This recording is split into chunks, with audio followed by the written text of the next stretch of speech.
pinto beans that I brought are from Southern Kentucky, and the ham is from Dobson Farms. I'm Kate Fields. I am a biologist turned pastor. I live at the intersection of biology and theology, and I'm passionate about connecting people of faith to the local food system as a major way to care for God's creation. Last fall, Belmont United Methodist Church hosted a food and faith class. Some had never really sought to eat local food, and some had never met a farmer. I did a pre and a post survey, and it was really interesting to see a good number of the folks in the class had never been on a farm or eaten food from a local farmer.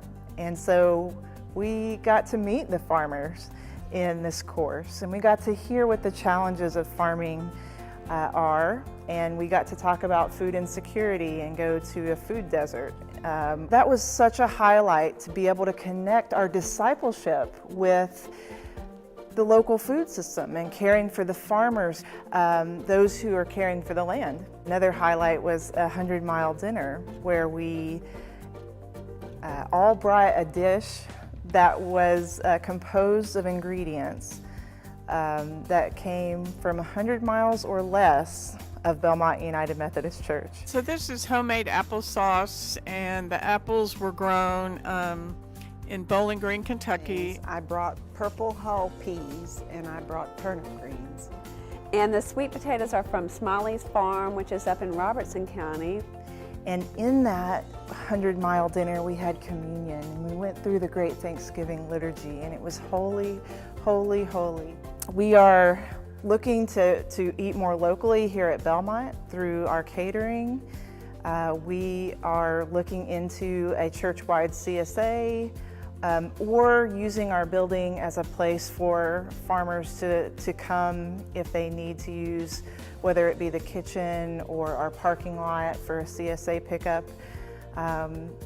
We have so many resources in the United Methodist Church and really in faith communities in general. And if we could use some of those resources to support the local food system, that would have a huge impact. And indeed, I think that we're missing out when we aren't doing that. And I believe that from a discipleship side, it's deeply meaningful to get connected to where you are, to know the farmers who brought you the vegetables on your plate. It's deeply meaningful to know the justice issues going on at play that keep some parts of the city from getting fresh food. And it's deeply meaningful to connect the communion table to those justice issues. And so it's beautiful and holy to care about food. Well, there's like so many plates around here, it looks incredible. Yes, food is the great connector. And so when we have a church-wide meal, that's when we have the best attendance. It's when we get a chance to gather around the table and eat and talk and build community.